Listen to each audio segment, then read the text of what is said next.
Okay, we're officially recording, so behave.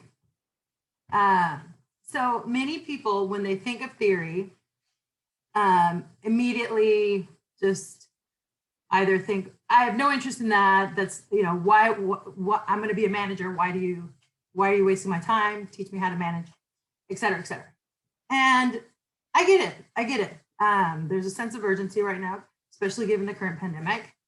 But in fact, theory is actually a very helpful process that helps us understand the environment that we live in and how we interact with not only these big organizations, because organizations are really not only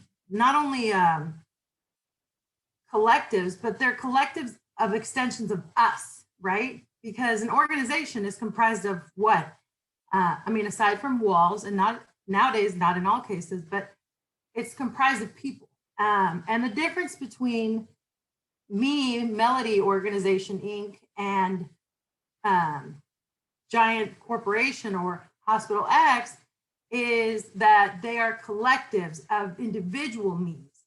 And so when we begin to think about those things, some of you may begin to wonder, well, why do they organize in that way? Why do they do things that way? And so the best way to understand that is by, taking a step back and thinking about how have these collective sets of people organize themselves in such a way. And so that's why we turn to theory. So that's one reason. I'm going to give you a lot of reasons, because I got the impression that this class does not like to mess around or have their time wasted. So they want to know why they're doing everything that they do. So I want to make sure that you know why you're doing everything that you're doing. But before I do that, did everybody see the slides and know where they are? They're in the view page of the module. So we're getting a little closer to before class because I kept messing with them. So getting there. And I don't have any pressing announcements, but be cognizant of ad drop. And that's it. Drink water and wash your hands. That's all I got. Okay, so with that, any questions, comments, thoughts, concerns? I had a question. Last class, we were talking about leveraging uncertainty with changing landscape of health services to identify opportunities to improve care delivery. But there was an abbreviation after that, OFIS.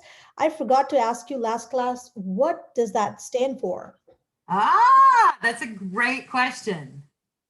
Does anybody know what an OFI is? You're going to know the heck out of that. Nobody knows? Nobody guesses? Well, that was supposed to be a surprise, but I'm going to tell you since you asked. It's an opportunity for improvement. Thank you. So that's a disconnect or mismatch between the desired state or desired output, desired whatever, and the current status. Okay, so something you don't like. Strategically and organizationally. Not something you don't like and you just don't like it because that's, too bad. Okay, so let me jump in. Any other questions, comments? Good question. Come on, mouse. Y'all, I'm having all kinds of, one of my biggest nightmares is that my computer fails mid-semester because all I do is use my computer anymore. There we go. Here we go. Full screen. Wrong way. Is it the wrong way? It is the wrong way. Yes. Sorry, I know I look like a crazy person right now. It's because I have two monitors. So I'm trying to figure out which monitor to share and how to share my screen. I promise there's a reason why I have this confused look on my face. Okay, sharing the screen. Sharing screen 1. Can everybody see only a full screen? Oh, and I'm far ahead. Yes. Thank you. Thank you for the verbal feedback. Okay, so So like I said, one of the reasons that this is my favorite lecture is because I love theory. I love thinking about thinking. I love thinking about why we do things the way we do. But in particular, I love thinking about why organizations, and for me specifically hospitals, do things the way they do, make the decisions that they make. Like I often think, why would they do that? Like, what were you thinking? My son hates this because this is often the question I ask him before I, say that was wrong. But it's usually, what were you thinking? Because I actually really want to know, because I find it fascinating to understand these processes. So theory gives us opportunities to think about, this is what they might have been thinking. This is a lens to explain that, which also gives us actionable solutions, or not necessarily perfect solutions, but ways to consider. So theory is ambiguous, and most people have a struggle with it because it doesn't give you concrete solutions. It provides you opportunities to think so that you can yourself conceptualize, AKA conceptual frameworks, which you'll hear about later, conceptualize solutions within your organizations. So far with me, or is everybody already like, oh, why did I show up today? A little bit of both, hanging in there? All right, stick with me. The other reason that I love theory is because it's humbling. It's humbling to me as a researcher and as an educator, because we're going to learn about certain people that came up with these theories. And there's a caveat to that, but it makes me think these people came up with these ways of thinking or lenses just in their ordinary everyday lives, much like you and I do. And it makes me think we haven't had a whole lot of new theories lately. And it just is really embarrassing, because I think about, 100 years ago, 50 years ago, they didn't have the technology and resources that we have today. And yet they were able to come up with these incredible theories. And here we are, looking at cats with lasers. And so I'm just like, I think we can do better. So the other reason that I love this section is to inspire. And I don't know how, I've never taught theory online, so I don't know how to go, but hopefully we can try to do our best. And you're not going to get all of it. Don't try, but try to just kind of let yourself just kind of go with it and see what you get. And you're going to have to reread these things. The only elements I gave you were very specific readings to give you some summaries. This is all very introductory, and it's not meant to intimidate. It's meant to sort of, introduce and hopefully inspire. But yeah, so I was trying to read, I didn't want to forget all the reasons that I loved theory. I think I got them all. And we are going to be talking about these theories, not just from the organizational level, but also individual levels when we think about the components of the organization. So it's the theories that are within this anatomy of the organization that we have, that we've been discussing, okay? So just a quick review. I very briefly talked about, and it's in your reading too, so if you haven't read the Scott chapter, this will help you, but this is probably where we primarily focus on that. We talked about organizations as sort of a matrix of two types of systems, the convergence of two, and there's the closed systems and open systems. So that's one of the intersections. And traditionally, closed systems were thought to be siloed. So a closed systems perspective, because these are all theoretical perspective, right? Which kind of, the assumption is you're never wrong, which is not true. It's more about perspectives that help us learn. So a closed system was thought to be in a silo. Sort of think of like a factory or like an assembly line. There was no influence from the external environment. You came in, you did the work, and you left, and there was it was two separate things. So it's kind of what we would have thought of as like, oh, that was the old way of thinking, right? The open systems perspective was really thinking, you know what, there is definitely interaction with the external environment. There is definitely, like, the organization is not immune to influence from the external environment, socially, structurally, behaviorally.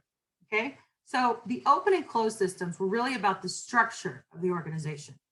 So basically the overall kind of cell wall, if you will, of our little cell anatomy thing. If there's any biologists here, I just want to apologize in advance. I know it's totally inaccurate, but go with it. Okay.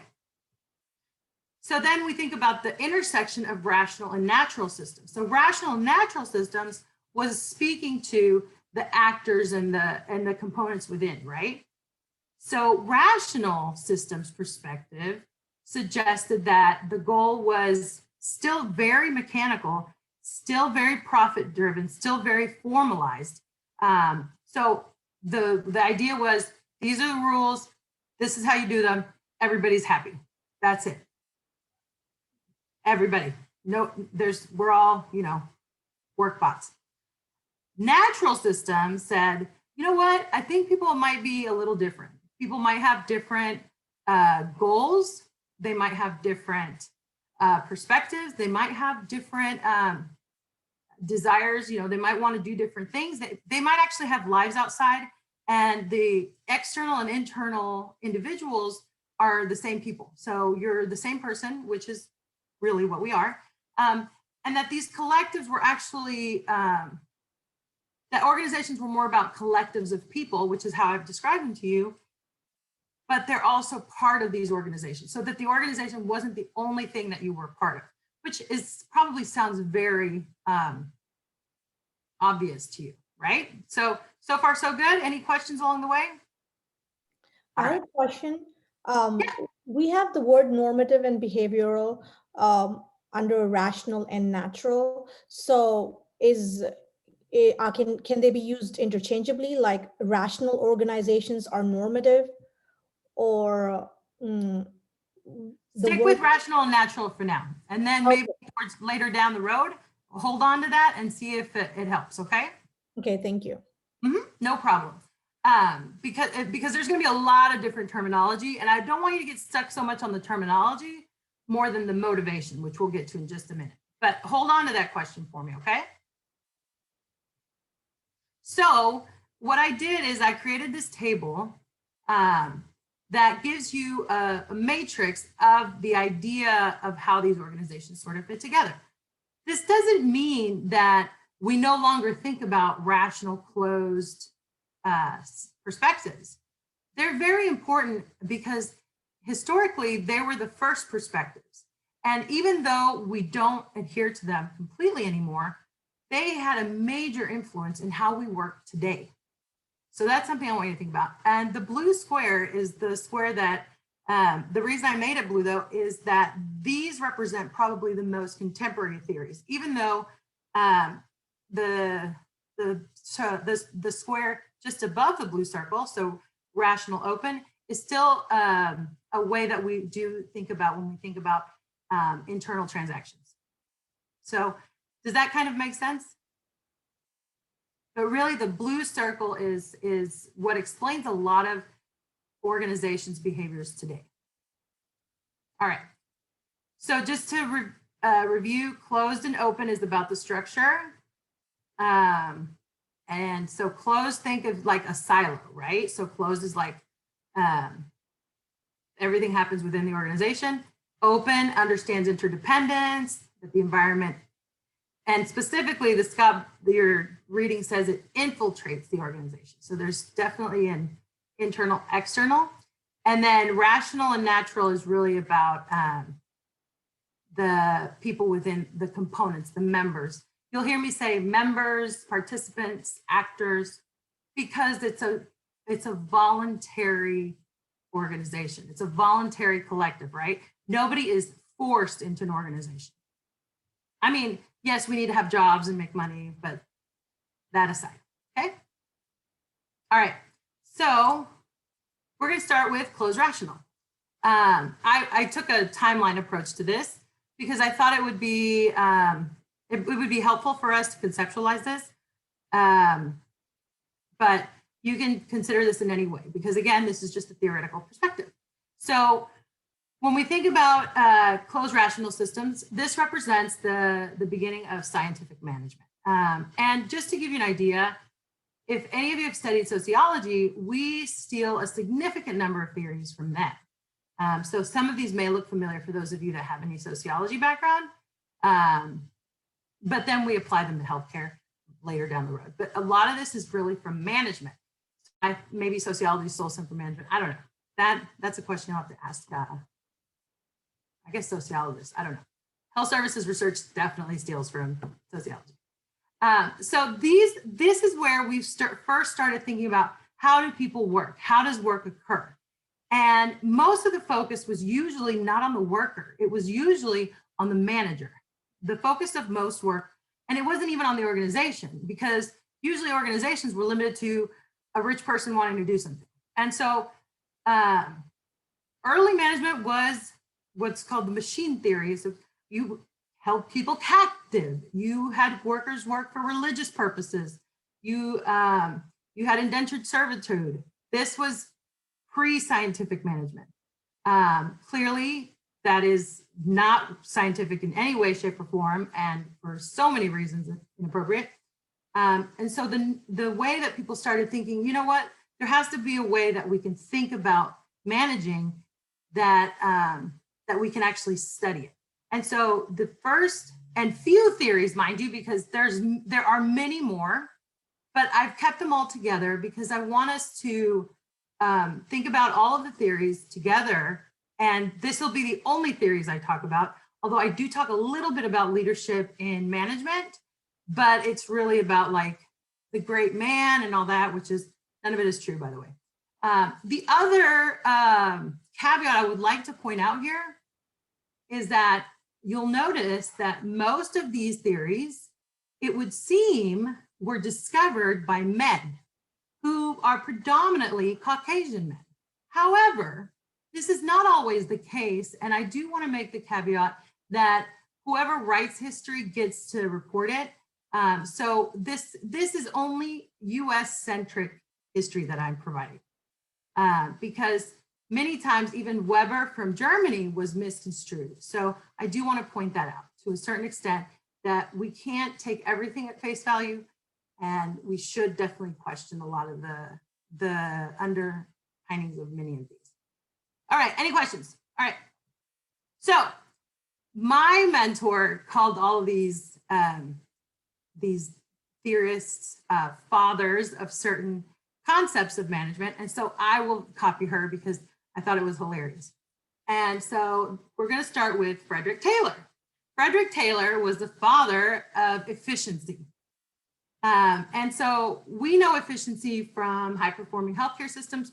Perhaps, I'm not sure if everybody's familiar, but essentially, Frederick Taylor was just a worker. He worked in I forgot what it was, like a tannery, whatever, it's like some kind of odd job. And he advanced to engineering at a steel mill. But he was very interested in how do we do things faster? How do we do things more efficiently? And he really believed that there was this concept of one best way. And so he would conduct timing experiments. So his idea was, how many shovelfuls does it take to complete a task? And then he would say, okay, this is the fastest person. Everybody needs to complete this task within this many shovelfuls, or it takes 30 minutes to sweep the whole floor of the factory. If people are taking 50 minutes, then they're inefficient. Something is wrong, or they're doing something wrong, right? So he was very, very, very dedicated to measurement. And so he was based around these principles of efficiency. His big thing was there was kind of a rule of thumb, but if you notice, there wasn't any kind of basis or capacity or individual doing the task or anything like that. And the key was to train the employee in that one best way that you discovered. So 30 minutes, or you're wrong, detailed supervision. And the manager had to supervise well. That was the key in his belief to more efficiency, right? So that's the whole concept of management. This was beneficial at that time. However, if you think about it, if you're telling somebody that something has to occur within a certain time with no caveats, then perhaps there may be some issues with it, right? So we think about the benefits of something. For example, we learned a lot about measurement. However, this is probably not the best way to continue managing if we only cared about timing, because people are a lot more than just efficiency, right? So we move on to Henry Fayol, and Fayol was French. So it's not just US centric, but it's I guess, Euro and Western centric concepts. So his was really one of the first comprehensive theories of management. So he really thought that perhaps there was a little bit more to managing. So how we organized work within an organization, and think about the time, right? So this was probably more like a shop, or, you know, it wasn't a big organization. But he was more about the do's and don'ts of how to do work, right? So he was about forecasting and planning and organizing. And so his principles were very much related to, here's what you do, here's what you don't do. You pay people, like number 7, you discipline, you have command and direction, so you have goals. There's a hierarchy, right? Subordination. And the cool thing is, so control is something that we still have, right? We still have the concept of control in management. That's something that we can thank Henri Fayol. So he is considered the father of management. So even though Frederick Taylor is the father of efficiency, more broadly, Fayol or Fayolism is management. Okay. And I won't go into every single one of these, but the idea was that he believed that there was definitely a do's and don'ts to how you manage. That was the closed control of management, right? Because that's basically our initial concept when we hear the word manage, is to control. Everybody with me so far? Okay. I had a question. Yeah. About number 4 and 5. I was trying to think through them. Unity of command versus unity of direction. Would unity of command be something like everyone must complete 50 units by the end of today, but unity of direction is something like more freedom in how you achieve that end? Is that how they're different? Well, the concept of freedom was very minimal. So I'll tell you that. But so unity of command was the concept that every employee should receive orders from only one superior. So not multiple superiors for one employee. Whereas the unity of direction was that the objective be the same. So we're all going in the same direction. Gotcha. Thank you. With the same plan. Does that help? Yeah, definitely. Yeah, the unity, because it is a little bit like, what does that mean? And like I said, these are, some of these are older, which is why they're a bit outdated, but some of them are not. So for example, number 7, remuneration. Yes, you should be paid a fair wage. And the concept of the fair wage is this old. Unfortunately, the fair wage concept, we still have not gotten it fully, but it's been around a while. And the key was fair wage. So in France, they got it. But that's why I said, too, that when they pop over, we do miss out. Okay. Professor, I have a quick question about what's number 14? Anybody want to answer that? This one is so important. And it's been emphasized as critical for decades, and we still blow it. Is it something like your soul or something? The soul of the worker or something? The spirit? Yes. But what's an organization? So the collective soul, team spirit. Great question. Who asked that? I asked that one. I was just like, I don't. Ryan, okay. Yeah, but e-spirit seems like something to do with like spirit or soul. Yeah, totally. Yes, yes.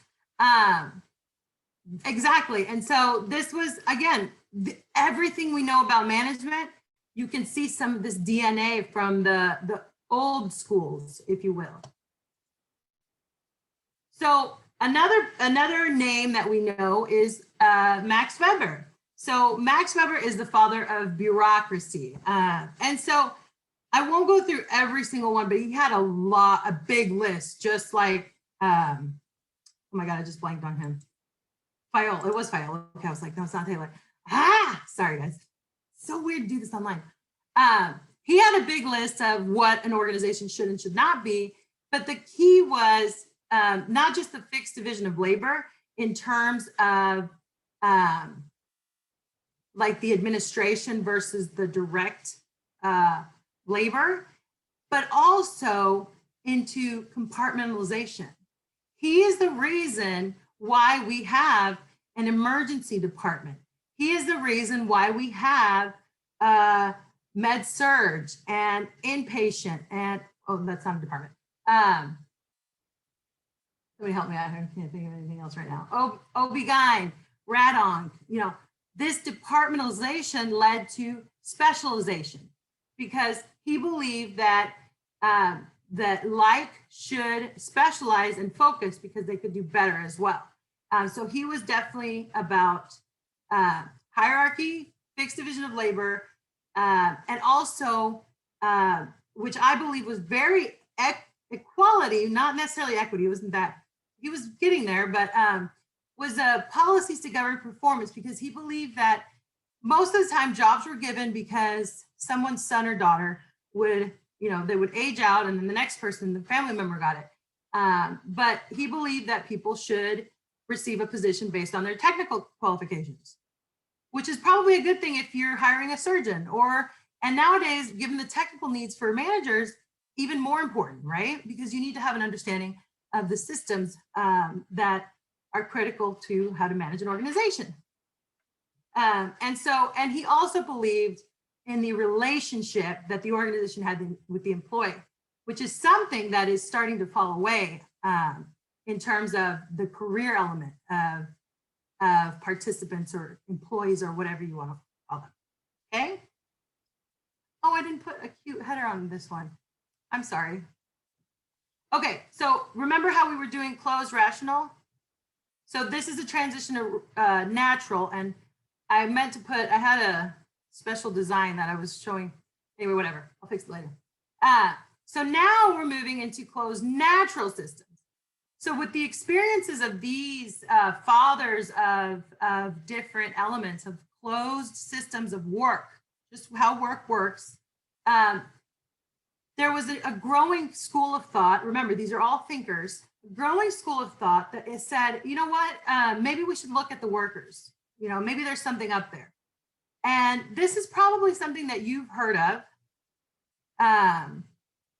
And so this is the first of many studies that said, you know what, let's look at them. Let's give them a structure. So the organization, right, closed, so closed, and they're going to do what they do. We're not going to tell them what they should do. Let's see what they do. Let's give them some, you know, like here's the assembly line, and then just go to work. Let's see what happens.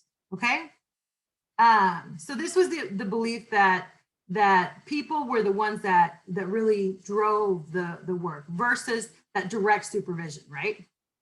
And so one of the most famous studies was the Hawthorne studies of human behavior. Has anybody heard of those? Anybody? Except Dr. Tillman. Everyone except Dr. Tillman. I waited 3 weeks. You are welcome. Was this the prisoner one or? No, that's also a good one though. Those are the Stanford experiments. We're not going that deep into behavior. Was it the shocking one or so? No. Wow, y'all are intense. No, this was much less violent. My dears, I will not cross you. Everyone gets an A. All right, Dr. Tillman, tell us about the Hawthorne studies. So it's a really interesting study where they wanted to look at how productivity could change depending on different types of factors. So whether or not your supervisor was there, whether or not, you were in a certain area in the plant. And so what they did was that they announced to the workers that they were going to be observed. And what they found is that the productivity went up. The productivity went up um, as yeah as the as sorry, I'm being spied on by a sociologist right now. So sorry. So the productivity went up whenever they were being observed, but they wanted to test whether or not the lights, if they were dimmer or less dim, would increase or decrease productivity. And so they found that every time that people came in to observe them, whether or not the lights were dim or bright, they always had high levels of productivity. So this was a problematic type of study because they didn't control for telling people they were being observed. And so they couldn't tell that based on the lights, whether they were more productive or not. It was that the fact that they were being watched made them more productive. Excellent. Just like right now, you're being watched. Tell your watcher you're in class. And that's exactly right. So the initial purpose of the study was actually to look at the lights and to see, oh, do these lights work for these workers? But it turns out that every time they went in and out to check the lights, the productivity shifted with the observation of the researchers. And they would pass the information to each other, like, they're going to come in and change the lights, everybody, get it going, make it look good. And that's what would happen. And so this spoke to the informal structures that we talked about with our anatomy of the organization, but it also spoke to the natural aspect of humanity, of humans as we are. And this is also one of the key studies that informs observation bias as we know it today, which is that you either don't inform a person the purpose of what you're doing if the key element of your study is to observe them, because behavior will change versus not. So for example, our behavior will change versus whether or not our camera is on. And that can be personal or anxiety building, or it can be the manner we dress. So for example, when I teach, I wear pants. When I don't teach, I may not wear pants because I know that I may be observed. That's not necessarily the case every time, but just to give you an example. But yes, so the Hawthorne studies are fascinating, and they did a huge series of these. But this is all around what's called human relations theory and how humans relate. And it's fascinating because humans, we're hilarious, in my opinion. And so the emphasis of closed natural system is about informality. And that was our beginning of our understanding of that humans are different and we're motivated by different factors. And so that is also where we begin to learn about Maslow's hierarchy of needs, which talks about human individual motivation. So not the organizational, which is why I won't go into it yet. We'll go into it in management. So you can kind of see where closed and natural systems may conflict a little, right? And that's because we're human and we can't just leave it at work, or we can't leave it at home. If you got into a huge fight with your spouse, you're probably going to bring that into work. If you had a great day at the office, or a terrible day, you're probably going to want to talk about it at home. Which is also maybe why it's really hard to do this online thing in our houses. But knowing so and discussing it, I think helps a lot. So that's sort of the closed systems flyby that we do. And like I said, these may seem outdated. That was the word I was looking for. I didn't want to say old. But these may seem outdated theories, but we've learned a lot from these folks. We've learned about, efficiency, which is really important because it's the precursor to value. Assembly lines, so that's standardizing. What we talk about, when I said, what can we operationalize? Machine learning is standardization, it's efficiency, right? So things like machine learning, which helps us automate processes, you can't automate every process. So there are, there's give and take to each of these. but they're really, they've taught us a lot, and we can see their DNA in the work we do today and the processes we do today. All right, open rational. Everybody hanging in there? Okay. So open systems. We're just going to talk about contingency theory and transaction cost economics because, and I might jump over these. There's some key definitions I want you to know because this is where you're going to start hearing me repeat these words for like the rest of your life, and you can never forget them. Like you'll see me on the street, and I want to hear you immediately say them to me. The key about open systems is that this is modern management. Yes, 1960 on, that's modern. That's modern. Okay, that's no argument there. You just have to go with it. They are more modern because they consider the complexity of the environment and the complexity of the interdependencies that make up the organization. Why is it complex? Well, remember we talked about collective actors, collective players.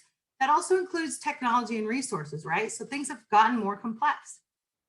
Your iPhone is way more complicated than your, okay, hold on, how old is everyone? Your phone, whatever that may have looked like in the past, we'll leave it at that. But also because people are no longer just bound to a single organization. A family business does not keep passing the family business down. It has to consider other desires of the progeny of the family. Activities related to the organization may not be the only activities that a person does. So there are many, many reasons that these organizations are modern. So that's not a bad thing. It's not a good thing. It's just the thing it is. And there's two key behavioral assumptions from this that I want you to take away. And these are definitions, which is why I made them bold, because you can never forget them, and I'll randomly quiz you on them. And no, you will not be graded, but maybe you will. I don't know, because I just need you to know them. I'm kidding, you won't be graded, but I do want you to know them because they're really important to how we think about solving these wicked problems that you're going to go out there into. So you have to really think about that because they're going to help you navigate all of everything that's happening right now. So one of them is bounded rationality. This is a very simple definition that I'm providing. Please consider, Googling it because it's a pretty neat construct.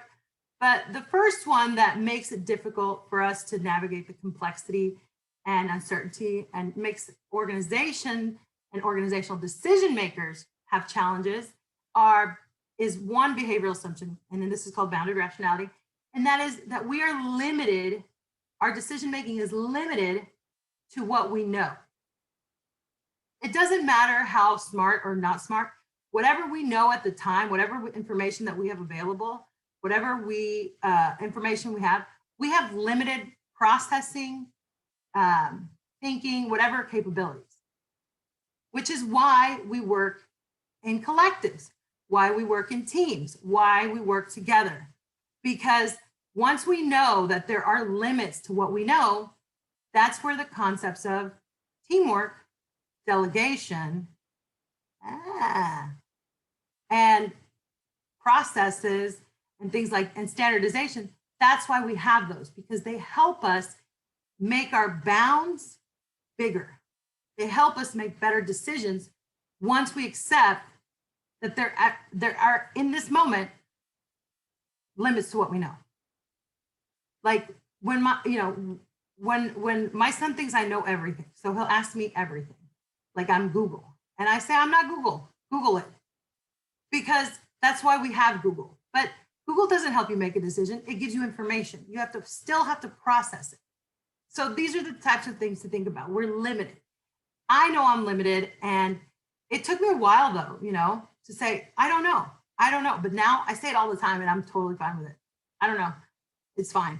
And it's hard though. It's very hard, especially as a manager, as a leader. So creating that space is really important because the next space is where you can find solutions within that. The other one is, and the reason why it's good to do to say I don't know, is because there is so much uncertainty that there's way more I don't know than what we do know. And so uncertainty is the extent to which you can predict within what you already know, right?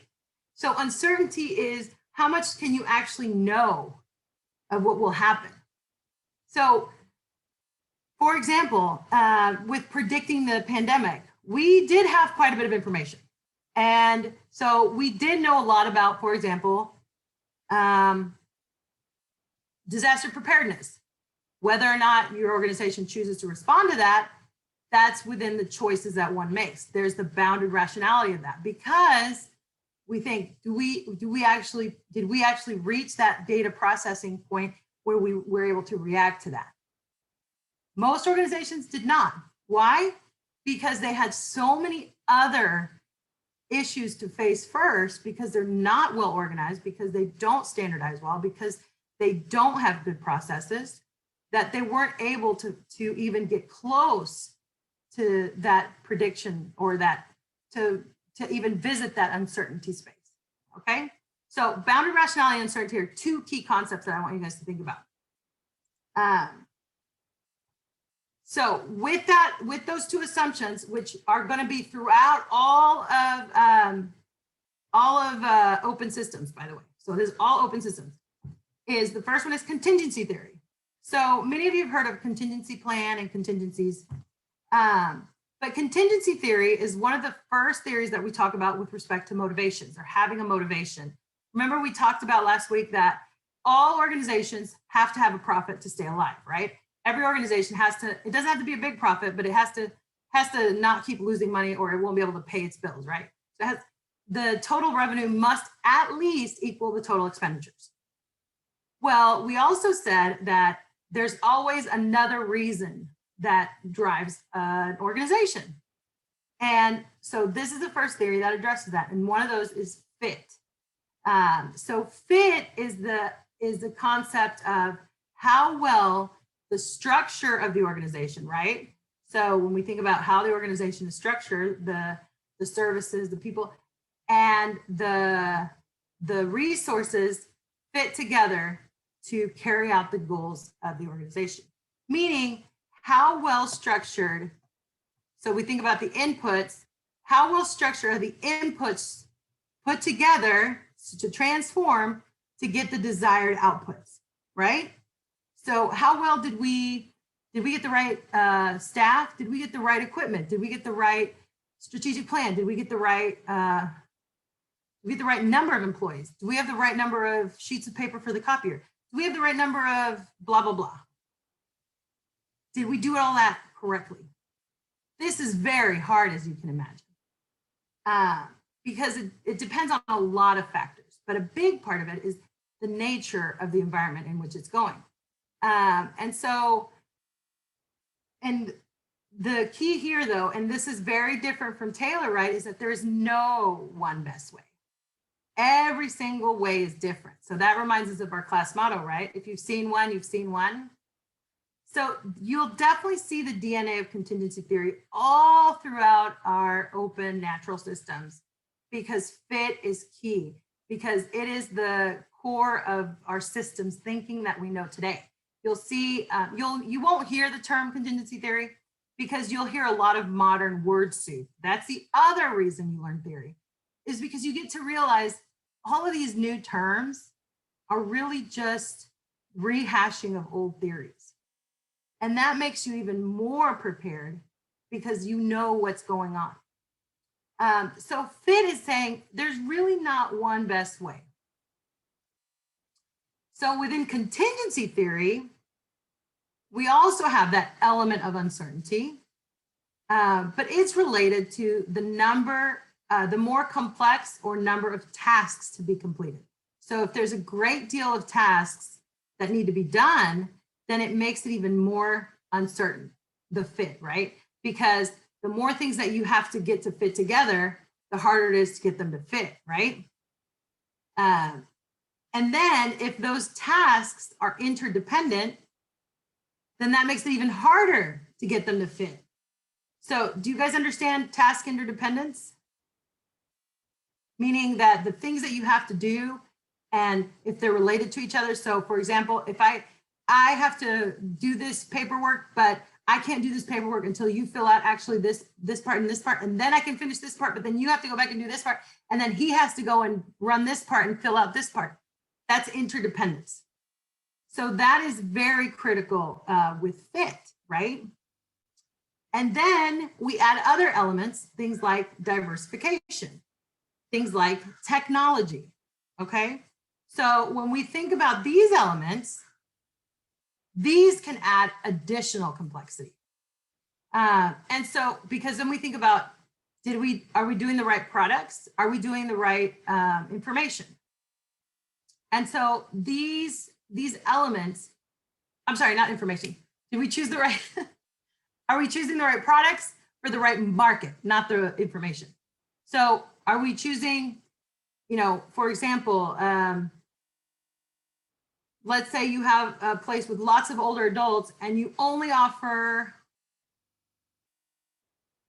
OBGYN services. That's probably not going to be a good fit for that market, because you probably need like orthopedic surgeons, geriatricians, you know, for that market. Whereas, you know, because that's the demand for that market. That's one key. And then also, what if you have a market with a lot of older adults and you only hire OBGYNs, and then all of your floors are second, third, fourth, and you don't have elevators? So these are the elements that you think about when you're doing fit, when you're thinking about your organization's fit with the people and the market that you're trying to satisfy. And let's see. I mean, there's so many other elements with contingency theory. Okay, so I'm going to jump over these because, and these are more definitions in terms of diversification, different types, but just because I'm worried about time. This is a little table to give you a little bit of understanding about fit. So this is basically the environment, and this is the way you would structure. So again, another list of how contingency theory also considers the to-do list of how to structure your organization. So for example, when we think about the assembly line, it looks a lot more closed, right? But when it becomes more complex, so this is the advice contingency theory is giving you. This is the fix. If you really care about fit, it's saying, you know what, if you have something really complex, like you're doing surgeries in a mixed market where you do have a lot of babies and older adults, then you need to hire a mixed group, and you need to let them make the decisions about how to self-organize. So you need to have 2 different departments. I mean, you can do a lot of different things, but the concept of control within those structures is called mechanistic versus organic, right? So if you're going to do very little, like let's say you're doing let's say you're just making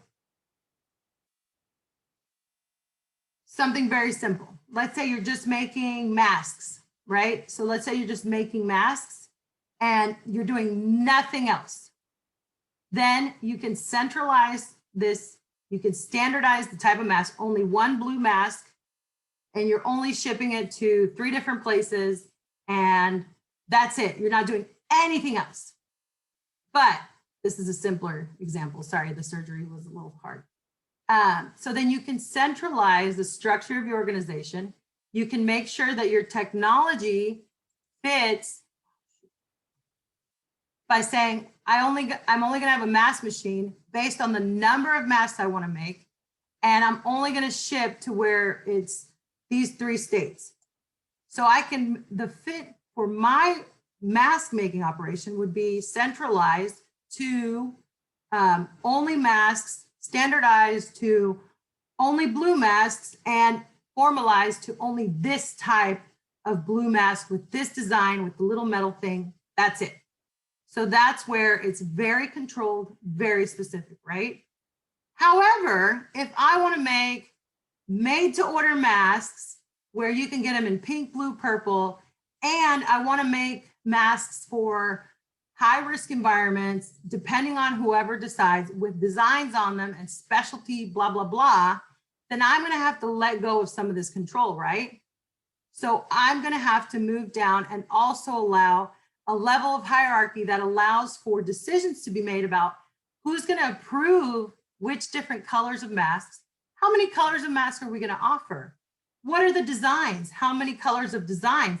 How are we going to ensure that the mask is still just as safe? How do we make sure that the quality of the mask is sufficient?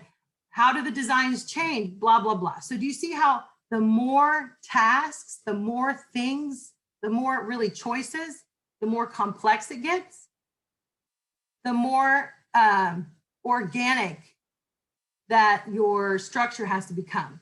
And when we say organic, what that really means is allowing people to make decisions, allowing more control of people versus less control of people, or less thinking, less standardization. Does that kind of make sense? Yes, no? Okay, sorry, I was like, wait, that was way too hard of an example for me to start with. So the other cool thing about contingency theory, it is where we also got our organizational structure from.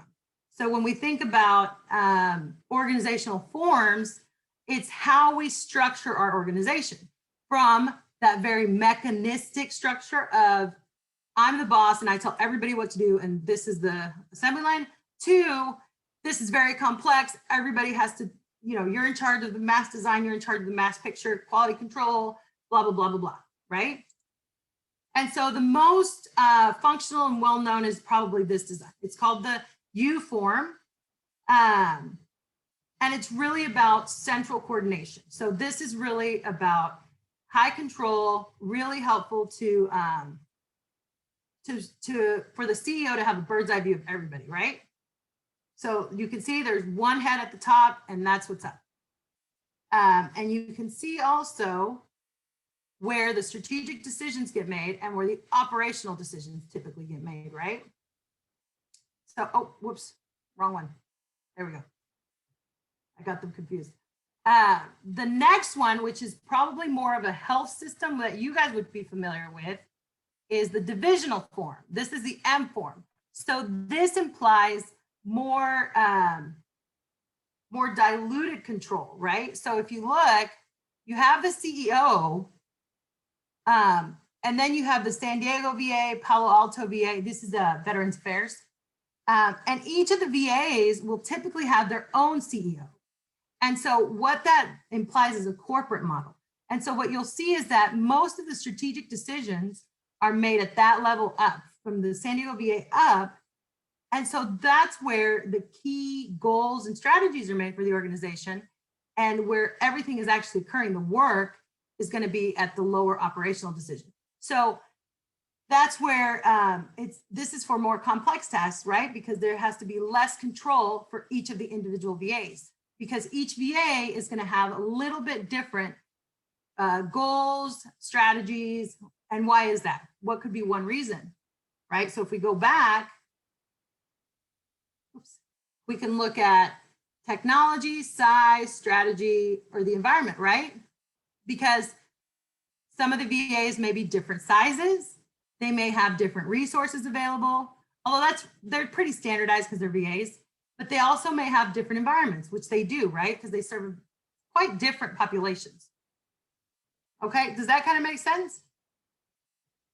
And then this last one, I know the picture's hideous, but the concept behind the matrix design is for that the more complex response, right? So that you can understand the interdependencies between different tasks, and that really gives a lot of freedom. And a lot of organizational units look like this. So you can have a lot of units that have like service lines that cut across multiple divisions, for example. That is an excellent example of a matrix design, because not only do they deal with multiple elements with multiple divisions within the organization, but they're also still subject to the same hierarchical leadership within it, okay? Which can be good and bad, right? Because when we think about bureaucracy and fiolism, we think about one supervisor. So this does get challenging, but that's where it's really incredibly important to have and we'll talk about this in HR, is having a really good, oh my gosh, my English is gone. Job description. This is where you guys, this is what is one of your assignments, but having a job description, you may have like just thought of it as a given. It is so critical for you in your future. You'll never think about it twice the same, hopefully after this class. Okay. And this is a little bit more on the organizational structure, but I'm gonna just jump a teeny bit to transaction cost economics. So transaction cost economics, and so I do want you guys to review these, but these are just additional details to give you on each of those theories. So transaction cost economics, the motivation is, whereas contingency was fit, this one is, should we make it in the house? Should we make it in the organization, or should we buy it? And it's really about contracts. It's about how does an organization decide on a contract? And the key factors are really, what is the cost of doing? Is it cheaper for us to do it here in-house, or is it cheaper for us to send it out and have somebody do it? And it's really about how difficult it is. Do you have the manpower? Do you have the knowledge? Do you have the human capital? And do you have, and how often do you need it? So a great example is the IT transition to medical record, to electronic medical records. And so this is outside of the typical processes of the organization, right? So it was an infrequent process that required high complexity organic inputs, right? Does that kind of make sense so far? So if an organization was faced with that, that means that there may or may not have been high uncertainty. So for example, they may or may not have been certain of how the outcomes of the transition would go. So in terms of how would the transition go, would they make it to one department or to all departments? Because there are cases where the organization decided to transition completely, or they decided to transition individually. And just so you know, most of the baseline hospitals, what they had was kind of a best of breed or a homegrown electronic health record or electronic tracking spreadsheet in some cases. So that's the uncertainty in terms of what would the transition look like. In terms of asymmetry of information, it was about what the information had to get to the information that they wanted, right? Within the medical record. In terms of asset specificity is, do we have the people to do this? 99 times out of 100, they did not, because the IT people working in a hospital currently were probably not just hanging out ready to do a whole IT transition project, right? Because that was an additional task, right? Because usually IT people are already doing IT things. They're not, you know, it's additional burden. There's additional time, additional, a lot. And then the infrequency of it.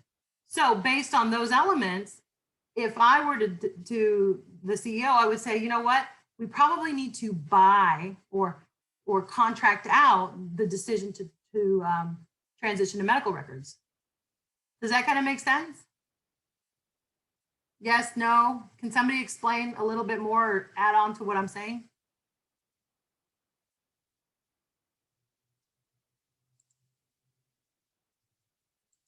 Thoughts, comments? See a lot of faces that they're like, okay, well. We went over make versus buy or make or buy a little bit in Dr. Evishvik's class last semester, the one that kind of. Okay, great. Yeah. Great. Well, then there you go. So you guys already know a little bit. And then here's a little bit more information, but a big make or buy decision that's done by a lot of hospitals is phlebotomy. So that's a huge question. And the goal is always that the marginal cost at least equal the marginal benefit, right? You don't want to lose money, although the transition, well, actually, yeah, because you still lose money because it's a huge investment. Good. Well, thank you. That helps a lot. Okay. And last but not least, is everybody doing good or do you want a 5-minute break?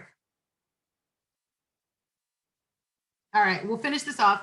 Our open natural systems, which is actually my favorite and probably the most telling of theories today. And it's these three, so I'll very quickly go through these. But the motivation for institutional theory is legitimacy. And this is the theory, this is, I don't want to bias it, but I just did. This is my favorite theory. Yes, I have a favorite theory. And it really speaks to what I believe a lot of organizations focus on, especially organizations that do not have a tangible product and that require a great deal of trust from its customers, because legitimacy is such a critical element. You have to believe in them. Our government, I believe, is also subject to institutional theory. You know, it can be explained, a lot of its activities, by institutional theory. You know, and this is where the concept of myth and ceremony come from that I talked about in terms of if a doctor takes off their white coat, do they cease to know what they know about being a doctor? If, you know, do you not have a master's degree if you don't have the piece of paper? These are the legitimacies of what are explained, of the lens of institutional theory. So these are the ways that we think about with institutional theory. And it's quite interesting, good and bad. So don't think of it as good, one or the other, because you will know, one of the other cool things about theory, I think, is it shows us that there's nothing that's all good or all bad. There's just, it just is. And we can see that within every good, there's some bad, and with every bad, there's some good. And so it helps us see the leverage for whatever decisions that we can make, hopefully for good. That's the goal here. But that it helps us to see, okay, we have this task, we have this problem to solve. How can we best solve it, leveraging these ways of thinking that these people have done, okay? And so two of the ways that institutional theorists suggest that an organization moves towards that desire for legitimacy is by responding to their issues, their response to uncertainty and conflict is through decoupling and good faith. And they achieve good faith by decoupling or coupling. So good faith, first of all, is again that trust that, hey, look at me, I'm an organization, I look good.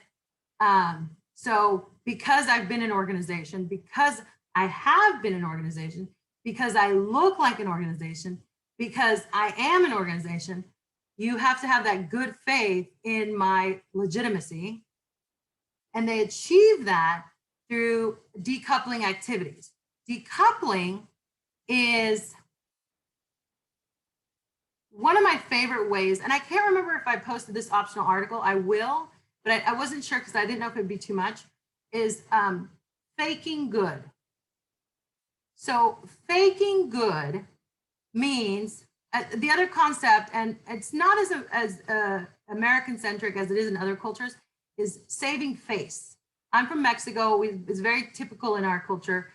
In many other cultures is the concept of saving face. Is anybody familiar with saving face? And if so, are you willing to try to define it for the class? There's no judgment. You just, if you want to give it a shot. The saving face. Anybody? I guess you can kind of talk about how you do kind of your business behind closed doors and only put on like the happy face. And if someone asks like, are you okay? You just say yes and kind of just keep everything very neutral and like clean and don't air your dirty laundry to strangers kind of thing. That's pretty much it. That's the whole thing. Anybody want to add to that? So like, especially for like Indian culture, saving faces, like keeping your dignity and your status, like trying to like fake it so you seem like you're good in society. Yes, yes. That's very much like also Mexico. That's exactly the idea between coupling, of decoupling. And so think of coupling or decoupling as a spectrum.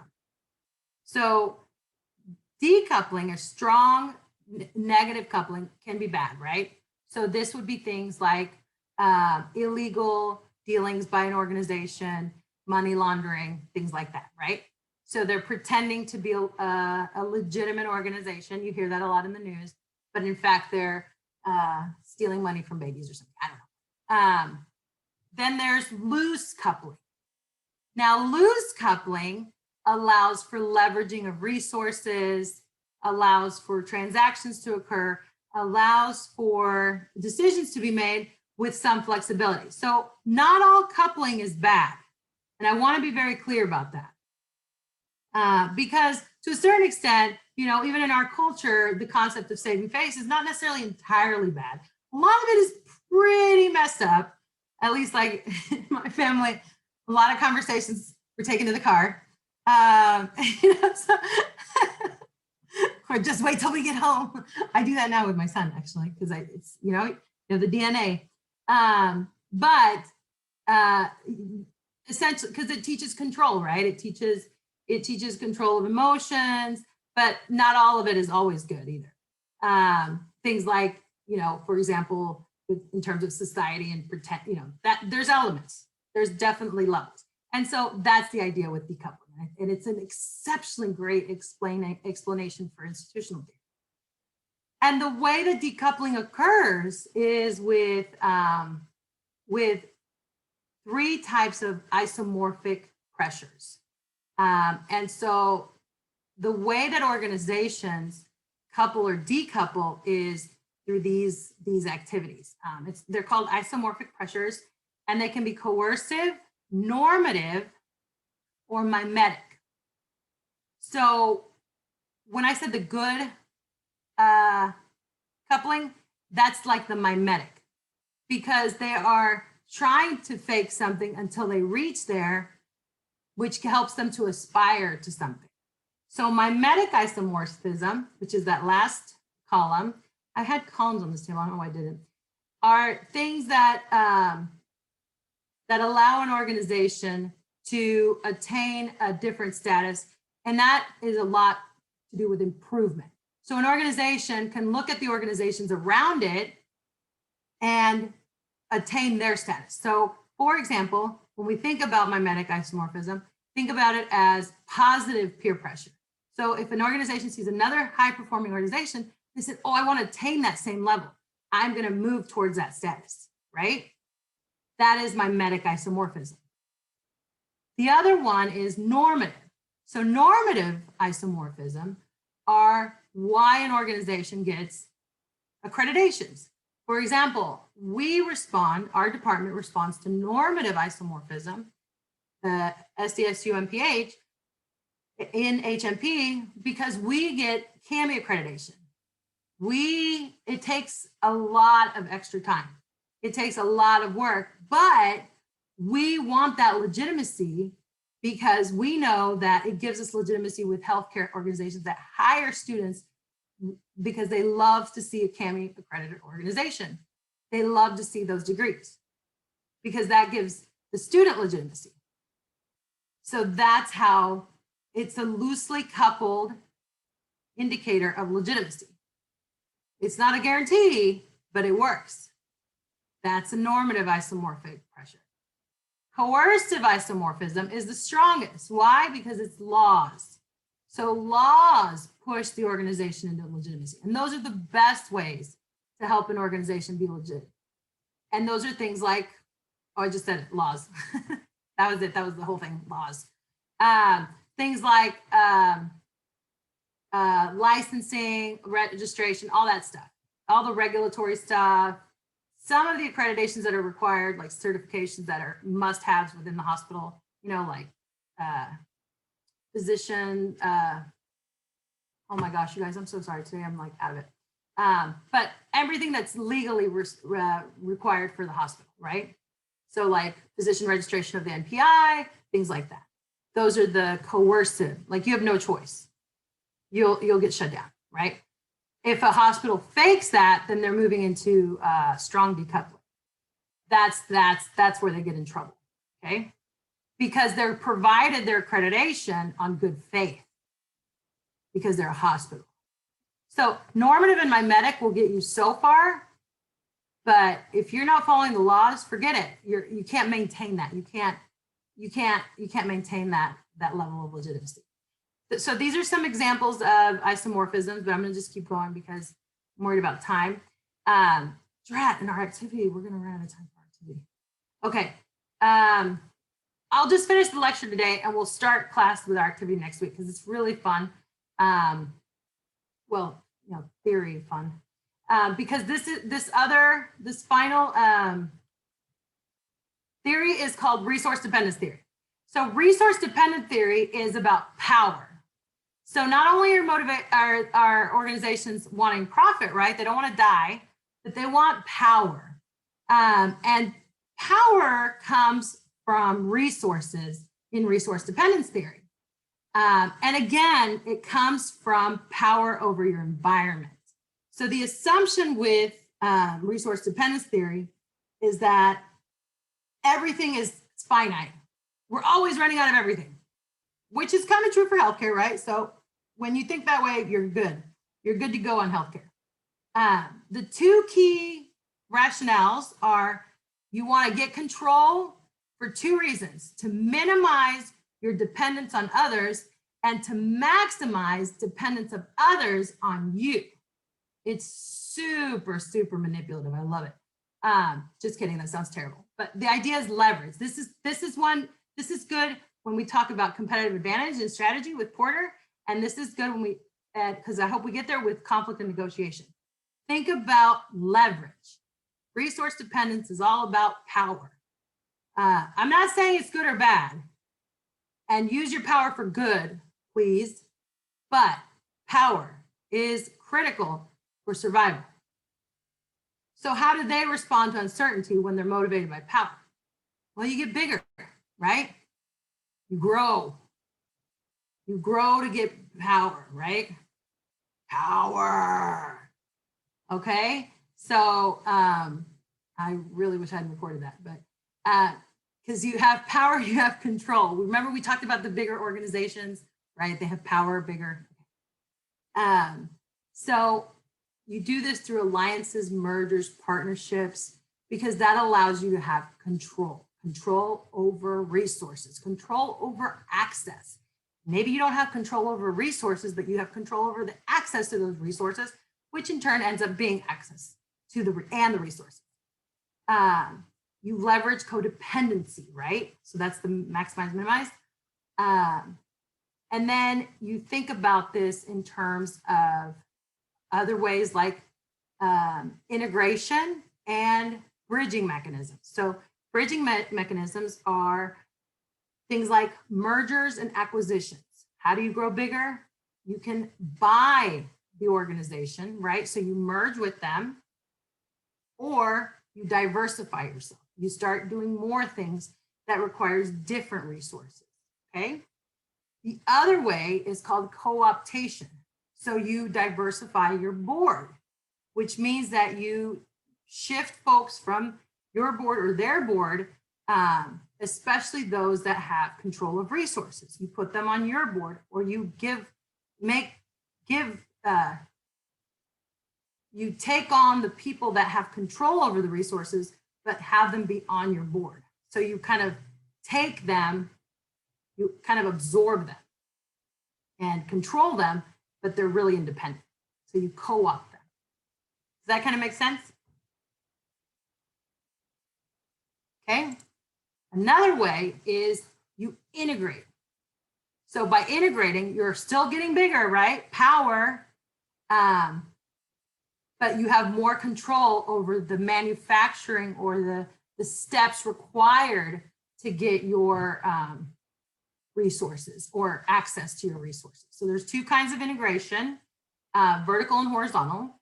And does everybody understand that? And if you don't, just have a look. There's horizontal and there's vertical and downstream and upstream, right?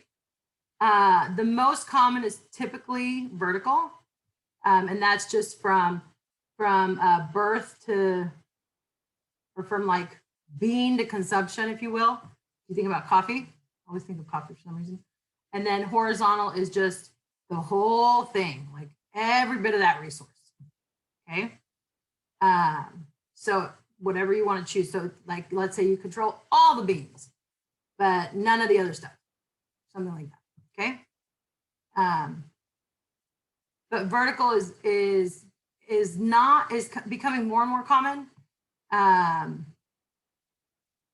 There's like a lot of, so horizontal would be like a health system. Vertical would be like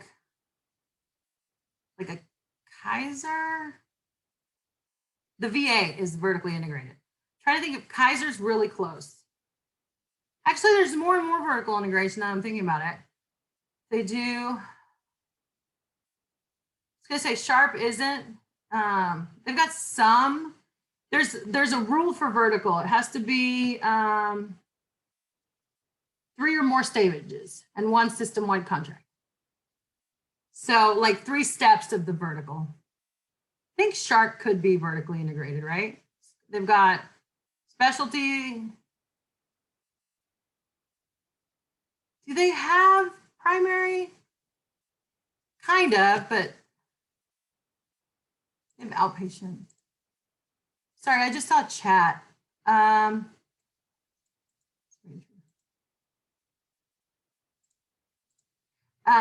Anyway, so those are the types of integration. Again, power. That's also a really fun theory. And last but not least is organizational population ecology. And I just realized I went 5 minutes over. Organizational population ecology is really about evolution. And this is the adapt or die theory. And this one is really about adapting to the environment. A great example is Henry Ford and the cars and the concept of changing over time, right? So it's going from horse and buggy, sorry, I got ahead of it, the horse and buggy concept to Henry Ford and cars. So it's that evolution from our entire conceptualization of something. Telemedicine is a fantastic example in healthcare. The whole concept, the whole field of telemedicine, right? Because it's going from the delivery of healthcare as a face-to-face commodity to an electronic commodity, utilizing technology that was a societal benefit, like a societal advancement. That's another great example. And the concept is about variation. So it's a change in our, change in business as we knew it, one, right? So it's change in kind of how we understood healthcare, right? So we understood healthcare as I drive to the clinic, I walk in, I get an appointment. But then telemedicine was like, no, you don't. You can just click on your computer. And you're like, wait, what? That's adapt or die. Although right now it's really just evolution, not really die yet. It's in struggle right now because telemedicine might die. And it was dying until what happened? Because telemedicine wasn't catching on, was it? And then what happened? Like, Pandemic happened. COVID. I mean, The did anybody pandemic. see that coming? Because I sure didn't. I mean, I saw like, the Ebola scare and SARS, the first SARS was like, oh, snap. But I was, and that was the American in me. I immigrated here when I was 6 and I'm just acculturated enough to be arrogant enough to think, no, that can't happen here. And lo and behold, because I was over here worrying about the Affordable Care Act, that I was like, it really, I taught pandemic, endemic, epidemic for years. And then it just came around and just slapped me right across the head. So yes, it definitely evolved. Selection, so inertia and willingness to change.